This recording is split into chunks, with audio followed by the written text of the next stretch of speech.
gimana caranya uang yang dikirim sama orang tua itu tuh sampai ke kiriman berikutnya gitu. Ya biasanya sih aku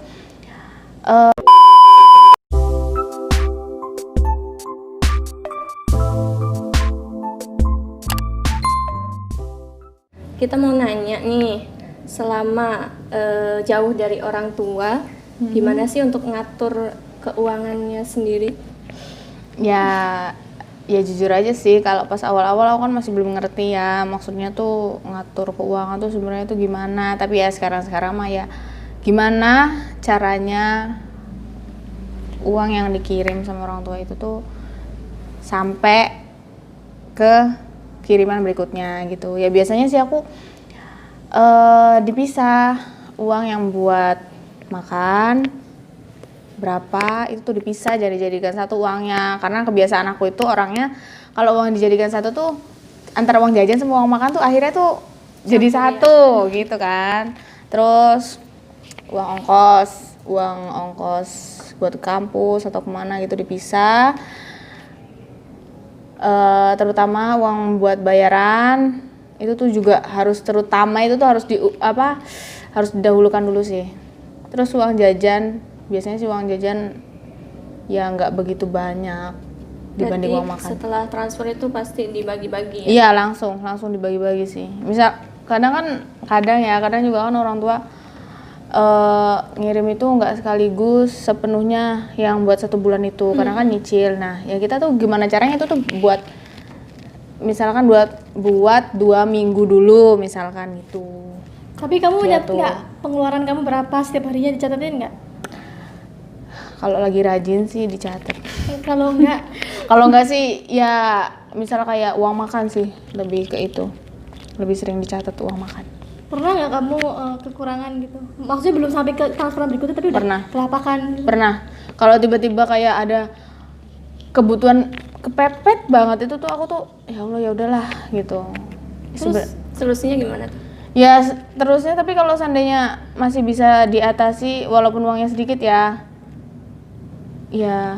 udah gitu, nanti mintanya tuh nanti gitu loh. Sedih juga sih, aduh aku nggak enakan tau gak sih, soalnya kan itu ya Allah masih jaluk duit. Ya nggak apa-apa kan, lagi kuliah. Sama ini kan masih kuliah ya. Berarti masih tetap minta, maksudnya menunggu transfer orang tua gitu ya. Iya. Ada nggak sih keinginan untuk misalkan jualan atau apa gitu?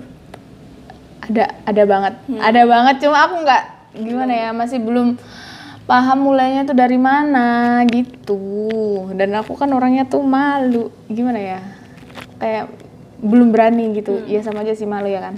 Tapi kan setahu aku kamu udah mulai untuk kayak jualan-jualan online gitu, sempet. Oh iya sih, ya mungkin iseng aja ya baru. Ya coba gitu kali aja, coba berhadiah gitu kan gitu. Nah untuk kan sekarang kuliah nih, masih mondok tak? Oh udah ya, mondoknya udah selesai? Udah sih, tahun 2018. Selesai udah 2018. 2019 nih? Enggak, 2019 enggak. 2015. Ada nggak sih pengalaman yang terutama pas mondok gitu, kesan-kesan selama mondok? Dulu sih waktu MTS itu aku masih belum sadar sebenarnya aku tuh gunanya pesantren itu buat apa tuh masih belum sadar sih. Jadi itu masih kayak main-main gitu loh, kayak nggak bener-bener. Tapi ya semenjak dimasuk aliyah sih, kayak aku tuh bener-bener oh ternyata aku tuh gunanya tuh pesantren tuh ya kayak gini. Ya walaupun nggak semuanya bahasanya sih diamalkan ya kan, gitu. Ya paham lah gitulah intinya. Nah yang terakhir nih, apa yang ingin kamu sampaikan buat orang-orang yang pengen ke pesantren? Kadang kan kalau orang yang mau di pesantren itu malah takut atau enggak jauh dari orang tua, gimana, jadi ada nggak tipsnya gitu. Sama tips untuk mengelola keuangan bagi yang baru Rantau. pemula-pemula gitu ya, untuk anak-anak rantau? Ya sebenarnya sih kalau buat ngelola keuangannya kayak tadi aja sih, dipisah ketika pas sudah dikasih sama orang tua gitu tuh harus langsung dipisah-pisah nih, uang bagian ini gitu, biar kalau usah dijadikan satu. Kadang kita kan nanti kan lupa karena kegiatan yang lain, akhirnya uang ini tahu-tahu kepake dan loh uang kita kemana gitu. Bener kan kayak gitulah. Terus yang tadi yang buat pondoknya gimana Nah, tipsnya? buat nih adik-adik yang mau pesantren atau kakak-kakak ya kan, jangan khawatir karena jauh orang tua. Sebenarnya tuh kalau kata aku sih pesantren itu tuh gunanya tuh biar kita mencoba buat jadi mandiri sih, gitu. Jadi intinya jangan khawatir. Ya jangan khawatir. Di situ juga kan pesantren itu bukan satu orang aja gitu loh, banyak orang. Jadi kita bisa belajar dari yang lain gitu. Oke, cukup sekian dulu ngobrol-ngobrol santai kali ini bersama Lailatul Azizah. Terima kasih Lailatul Terima Azizah. kasih. Ya, sama-sama. Terima kasih juga Lia, waktu itu sempat muncul juga kan di video yang kemarin. Kalau sudah mampir, jangan lupa untuk klik tombol like Subscribe, jangan lupa. dan nyalain notifikasi belnya untuk next video-video yang kita upload biar teman-teman orang yang pertama yang mengetahuinya. Jangan lupa juga follow Instagramnya Lailatul Azizah. Instagramnya apa nanti aku taruh? Ya.